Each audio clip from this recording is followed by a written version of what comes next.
গভীৰ সাগৰৰ তলত দেখা পোৱা দটা অস্বাভাৱিক দৃশ্য যি দেখিলে চকু কপালত উঠিব আপোনাৰ। মানুহৰ দুইখন হাতৰ সমান চকু দেখিছেনে? শৰীৰৰ এটা অংশ ডাইনাছৰৰ দৰে দেখা, আনহাতে কিছু অংশ সাপৰ দৰে দেখা মাছ দেখিছেনে? আহক গভীৰ সাগৰৰ কিছু অদ্ভুত ৰহস্যৰ বিষয়ে জানো। ইজিপ্তৰ আলেকজেণ্ড্ৰিয়া চহৰৰ উপকূলৰ পৰা 6.5 কিলোমিটাৰ দূৰত্বত অৱস্থিত ডিপ সি ড্ৰাইভাৰসকলে এই ঠাইত সাগৰৰ তলত কিবা এটা দেখিছিল যিটো একেবাৰেই স্বাভাৱিক নাছিল। আমি জনামতে পৃথিৱীৰ 70% পানীৰে আৱৰি আছে আৰু এতিয়ালৈকে আমি ইয়াৰ 5% সঠিকভাৱে অন্বেষণ কৰা নাই। সাগৰৰ ভিতৰত এনে বহু জীৱ-জন্তু উপস্থিত আছে যিবোৰ মানুহে আজিলৈকে দেখা নাই, আৰু তেওঁলোকৰ ভিতৰত এনে বহুতো গোপন কথা লুকাই আছে যিবোৰ হাজাৰ হাজাৰ বছৰৰ আগতে মানুহে ইয়াত এৰি থৈ গৈছিল। কেতিয়াবা গৱেষণাৰ অজুহাতত, কেতিয়াবা দুঃসাহসিক কৰ্মৰ জৰিয়তে এই গোপনীয়তাবোৰ লাহে লাহে পোহৰলৈ আহিছে। আজি আপুনি জানিব পাৰিব গভীৰ সাগৰৰ চালকসকলে সাগৰৰ তলত পোৱা 10টা অদ্ভুত কথা। 10 নম্বৰ, সাগৰৰ ভিতৰত কেতিয়াবা নদীৰ অস্তিত্ব থাকিব পাৰেনে? স্পষ্টভাৱে উত্তৰ হ'ব নাই। কিন্তু মেক্সিকোৰ ইউকাটান উপদ্বীপত স্কুবা ডাইভাৰসকলে সাগৰৰ তলত এটা গোপন স্থান আৱিষ্কাৰ কৰে য'ত পানীৰ তলত এখন নদী বৈ যায়। হয়, সাগৰৰ পানীৰ তলত বৈ যোৱা এই নদীখন আচলতে হাইড্ৰজেন ছালফাইডৰ ডাঠ তৰপৰ বাবেই সৃষ্টি হৈছিল, যাৰ তলত এটা ঘৰৰ পৰা নিমখীয়া পানী আহি আছিল। এই ঠাইখনক চিন্নোট এঞ্জেলিয়া বুলি কোৱা হয়। স্কুবা ডাইভাৰৰ মতে ওপৰৰ পৰা চালে এই ঠাইখন একেবাৰে স্বাভাৱিক দেখা যায়, কিন্তু যেতিয়া আপুনি প্ৰায় 30 মিটাৰ তললৈ নামি যায় তেতিয়া যিটো দৃশ্য উন্মোচিত হয় সেইটো বিশ্বাস কৰাটো কঠিন হৈ পৰে। 9 নম্বৰ, আমেৰিকাৰ ফ্লৰিডাত ই অতি বিখ্যাত, য'ত পানীৰ লগতে সাগৰীয় খোলা, কেঁকুৰা আৰু বিভিন্ন সাগৰীয় জীৱইও প্ৰায় সাঁতুৰি পাৰলৈ যায়। কিন্তু 2012 চনৰ অক্টোবৰ মাহত কাম্পানো বিচত উপস্থিত থকা লোকসকলে সাগৰৰ পাৰত পৰি থকা এটা বিশাল চকু দেখি স্তম্ভিত হৈ পৰে। সেই চকুৰ আকাৰ ইমানেই ডাঙৰ আছিল যে মানুহৰ দুয়োখন হাতৰ সমান আছিল। এই বিশাল চকুটো দেখি সকলোৱে ভাবিবলৈ ধৰিলে যে এইটো কোনোবা সাগৰীয় দানৱৰ চকু হ'ব পাৰে। এই ফটোখন খন্তেকতে ছ'চিয়েল মিডিয়াত ভাইৰেল হৈ পৰিল। একাংশ লোকে বিশ্বাস কৰিছিল যে যি দানৱৰ চকুৱে সাঁতুৰি পাৰলৈ যাব পাৰে তেওঁ নিশ্চয় ওচৰৰ কোনোবা ঠাইত ঘূৰি ফুৰিছে। এই ভয়ৰ বাবেই মানুহে ফ্লৰিডাৰ বিচলৈ যোৱাটো হ্ৰাস কৰিলে। কিন্তু এই চকুটো যেতিয়া বন্যপ্ৰাণী বিভাগলৈ প্ৰেৰণ কৰা হ'ল তেতিয়া বহু পৰীক্ষা নিৰীক্ষা আৰু গৱেষণাৰ অন্তত দেখা গ'ল যে এইটো এটা বিশাল সাগৰীয় দানৱৰ চকু নহয়, বৰঞ্চ এটা সাধাৰণ তৰোৱাল মাছৰ চকুহে। মাছমৰীয়াই উলিয়াই সাগৰত পেলাই দিলে। 8 নম্বৰ, ইজিপ্তৰ আলেকজেণ্ড্ৰিয়া চহৰৰ উপকূলৰ পৰা প্ৰায় 6.5 কিলোমিটাৰ দূৰত্বত থকা ডিপ সি ড্ৰাইভাৰসকলে এনেকুৱা কিবা এটা দেখিছিল যিটো সাগৰৰ তলত স্বাভাৱিক নাছিল। এই খবৰ যেতিয়া ফৰাচী পুৰাতত্ত্ববিদ ফ্ৰেংক গডিঅ'ৰ ওচৰ পালে তেতিয়া তেওঁ ইয়াত অনুসন্ধান আৰম্ভ কৰিলে। এই স্থানত 64খন জাহাজ, 700টা গম্বুজ, সোণেৰে ভৰা ধন, 1600টা ওখ প্ৰতিমূৰ্তি, ধ্বংসপ্ৰাপ্ত অট্টালিকাৰ অৱশিষ্ট আৰু অদ্ভুত লিখনি থকা সৰু সৰু শিল পোৱা গৈছিল। এই অৱশিষ্টসমূহ সাগৰৰ ভিতৰত কেইবা কিলোমিটাৰ বিয়পি পৰিছিল। প্ৰকাশ পাইছিল যে ইয়াত 2300 বছৰ আগতে ইজিপ্তৰ এখন ডাঙৰ চহৰ আছিল, যিখন সম্ভৱতঃ সেই সময়ৰ মূল বন্দৰ চহৰ আছিল। এই সমগ্ৰ চহৰখন আজি থনিছ হেৰাক্লিয়ন নামেৰে জনাজাত। কিন্তু এই হাজাৰ বছৰীয়া বন্দৰ চহৰখন ছুনামিৰ ফলত ধ্বংস হৈছিল নে বানপানীয়ে উটুৱাই লৈ গৈছিল নেকি সেয়া আজিলৈকে জানিব পৰা হোৱা নাই। 7 নম্বৰ, সাগৰৰ পৰা 1 কিলোমিটাৰ তলত এবিধ মাছ বাস কৰে যাৰ দৃষ্টি জাপানত অতি অশুভ বুলি গণ্য কৰা হয়। এই জীৱটোক জাইণ্টৰ ফিছ বুলি কোৱা হয়। ইয়াৰ বিশালতাৰ বাবে ইয়াক অদ্ভুত সাগৰীয় জীৱ বুলিও কোৱা হয়। সাগৰৰ তলত বাস কৰা এই মাছৰ দৈৰ্ঘ্য 50 ফুটতকৈও অধিক হ'ব পাৰে। এইটো দেখাৰ পিছত প্ৰথমে মনলৈ অহা চিন্তাটো হ'ল যে এইটো নিশ্চয় সাগৰীয় সাপ বা পাইথন। সাগৰৰ পাৰত এই মাছটো দেখা পোৱাটো কিছু প্ৰাকৃতিক দুৰ্যোগৰ লক্ষণ বুলি জাপানৰ এক বিশ্বাস আছে। কিন্তু বিজ্ঞানীসকলৰ মতে গোলকীয় উষ্ণতা বৃদ্ধিৰ বাবে সাগৰৰ তলত বসবাস কৰা এই মাছবিধক ভূপৃষ্ঠৰ ফালে আহিবলৈ বাধ্য কৰা হৈছে। 6 নম্বৰ, পানীৰ তলত ক্ৰীড়াত সাগৰীয় জগতখন দেখাটো সঁচাকৈ এক ৰোমাঞ্চকৰ অভিজ্ঞতা।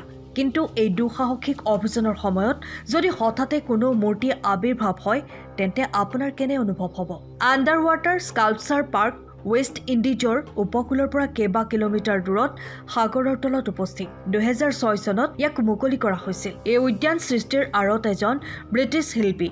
কিন্তু এই উদ্যানখন নিৰ্মাণৰ উদ্দেশ্য উদ্যানতকৈও অধিক আকৰ্ষণীয়। সাগৰত উপস্থিত সৰু ডাঙৰ শিলৰ ভিতৰত সৰু মাছে নিৰাপদ অনুভৱ কৰে, কিন্তু য'ত এই শিলবোৰ নাথাকে তাত এই মাছবোৰে তালৈ যোৱাৰ পৰা বিৰত থাকে। 800 বৰ্গমিটাৰত বিস্তৃত এই উদ্যানখনৰ সৃষ্টিৰ মূল উদ্দেশ্য আছিল সৰু মাছক আশ্ৰয় প্ৰদান কৰা। শিল্পীগৰাকীয়ে কয় যে এই উদ্যান নিৰ্মাণৰ পিছত লাখ লাখ মাছে এই ঠাইখনক নিজৰ ঘৰ কৰি লৈছিল। এই উদ্যানখনত 100ৰো অধিক প্ৰকাৰৰ মূৰ্তি আছে, যিবোৰ দেখাত অতি অনন্য। 5 নম্বৰ, এই পৃথিৱীখন সৃষ্টি হোৱাৰ পৰাই সাগৰখনে নিজৰ ভিতৰতে ইয়াত বসতি স্থাপন কৰা সকলো সভ্যতাৰ বহু গোপনীয়তা লুকুৱাই ৰাখিছে। গভীৰ সাগৰৰ চালকসকলে ইটালীৰ সমীপৰ সাগৰৰ তলৰ পৰা প্ৰাচীন কালত ব্যৱহৃত ঔষধ উদ্ধাৰ কৰে। আজিৰ ঔষধতকৈ এই বৰিবোৰ দেখাত সম্পূৰ্ণ পৃথক আছিল। এতিয়া সেইবোৰত কোনবোৰ ৰাসায়নিক পদাৰ্থ থাকে আৰু কোনবোৰ ৰোগৰ চিকিৎসা কৰে সেইটো বিচাৰি উলিয়াব লাগিছিল। লেব পৰীক্ষাত দেখা গ'ল যে এই ঔষধবোৰ কমেও 2000 বছৰ আগতেই নিৰ্মাণ কৰা হৈছিল। ইয়াৰ নিৰ্মাণত টাৰ্চ, পাইন ৰেজিন, মৌমাখিৰ মোম, পশু আৰু উদ্ভিদৰ চৰ্বিৰ লগতে জলপানৰ তেলো ব্যৱহাৰ কৰা হৈছিল। বিজ্ঞানীসকলৰ মতে এই ঔষধবোৰ হয়তো চকুৰ ৰোগৰ চিকিৎসাত ব্যৱহাৰ কৰা হৈছিল। এই ঔষধবোৰ সৰু টিন এটাত ভালদৰে সংৰক্ষণ কৰি ৰখা হৈছিল। তেওঁলোকৰ ওচৰতে এখন ৰোমান জাহাজৰ ধ্বংসাৱশেষো পোৱা গৈছিল, য'ত বহুতো চিকিৎসা সঁজুলি উপস্থিত আছিল। গৱেষকসকলৰ মতে হয়তো কোনো চিকিৎসকেও এই ৰোমান জাহাজখনত যাত্ৰা কৰি আছিল। 4 নম্বৰ, ফিল্ড শাৰ্ক হৈছে সাগৰৰ তলত বাস কৰা এবিধ মাছ, যিটো দেখাত আকৰ্ষণীয় হোৱাৰ লগতে ভয়ংকৰো। এই মাছৰ শৰীৰৰ কোনো অংশ ডাইনাছৰৰ দৰে দেখা যায়, আনহাতে কিছু অংশ সাপৰ দৰে দেখা যায়। ইয়াৰ মুখখন শাৰ্কৰ দৰে দেখা যায় যদিও ইয়াৰ ভিতৰত 300টা দাঁত থাকে। হয়, ইয়াৰ 300টা দাঁত ভিতৰলৈ বেকা হৈ আছে। এই জীৱটোৱে 6 ফুট পৰ্যন্ত দীঘল হ'ব পাৰে আৰু এবাৰতে নিজৰ শৰীৰৰ আধা আকাৰৰ চিকাৰ গিলিব পাৰে। ইয়াৰ দাঁতৰ দিশৰ বাবে ইয়াৰ মুখত যদি কিবা এটা সোমাই যায় তেন্তে পুনৰ পোৱাটো অসম্ভৱ। 2007 চনত জাপানৰ এজন মাছমৰীয়াই প্ৰথমবাৰৰ বাবে ধৰিছিল। বন্যপ্ৰাণী বিষয়াসকলে ইয়াক সাগৰৰ পানীৰ পুখুৰীত ভৰাই চিত্ৰগ্ৰহণ কৰে। তেওঁ কয় যে সাগৰৰ পৰা 1 কিলোমিটাৰ তলত বাস কৰা এই জীৱটো সম্ভৱতঃ অসুস্থ, সেইবাবে ই উপৰি ভাগলৈ আহিছিল। নম্বৰ 3, ভয়ানক চিনেমা চাবলৈ ভয় নকৰা লোকসকলে আমেৰিকাৰ কেম্প ক্ৰিষ্টাল লেক চাব লাগিব। বিখ্যাত ভয়ানক ছবি ফ্ৰাইডে দ্য 13ৰ চিৰিয়েল কিলাৰ জেছন ভৰিছৰ এটা মূৰ্তি এই হ্ৰদৰ তলত স্থাপন কৰা হৈছে। বিলখনৰ তলত অৱস্থিত এই প্ৰতিমূৰ্তিটোৰ বিখ্যাত মুখা আৰু তৰোৱালেৰে স্থাপন কৰা হৈছে। মূৰ্তিটোৰ মুখখন ওপৰলৈ যাতে ডুবাৰুসকলে হ্ৰদটো ডুব যোৱাৰ লগে লগে ভয়ৰ জোকাৰণি পৰে। প্ৰতিমূৰ্তিটোৰ মালিকে কয় যে তেওঁ বহু বছৰ ধৰি এই হ্ৰদটো ডুব গৈ আছে আৰু তেওঁ ফ্ৰাইডে দ্য 13ৰ পৰা এই ভয়ংকৰ চৰিত্ৰটো বাছি লৈ আন দুবাৰৰ প্ৰেংক কৰিছিল। অৱশ্যে কিছু খবৰ অনুসৰি এই প্ৰতিমূৰ্তিটো এতিয়া বিলৰ পৰা আঁতৰাই পেলোৱা হৈছে। নম্বৰ 2, গৱেষকৰ এটা দলে দ্বিতীয় বিশ্বযুদ্ধৰ সময়ত ধ্বংস হোৱা যুদ্ধ বিমানৰ কংকাল উদ্ধাৰ কৰে। মাইক্ৰনেছিয়াৰ সাগৰৰ মাজভাগত গৱেষকসকলে দ্বিতীয় বিশ্বযুদ্ধৰ অসংখ্য ধ্বংসপ্ৰাপ্ত যুঁজাৰু বিমান, ট্ৰেংক, বাহন আৰু ডাইভ বোমাৰু বিমান উদ্ধাৰ কৰে।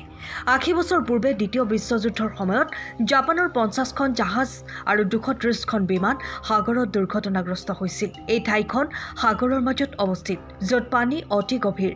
ইয়াৰ বাবে বহু বিমান আৰু জাহাজৰ ধ্বংসাৱশেষ এতিয়াও পোৱা নাই। সাগৰত বিমান দুৰ্ঘটনাগ্ৰস্ত হ'লে সাধাৰণ বিমানৰ দৰে দেখা নাযায়। গতিকে ধ্বংসাৱশেষবোৰ চাই ই বিমান নে সাগৰীয় শিল চিনাক্ত কৰাটো কঠিন হৈ পৰে। নম্বৰ 1, 2014 চনত স্কুবা ডাইভাৰৰ এটা দলে সাগৰৰ তলত এটা বিশাল দা উদ্ধাৰ কৰে।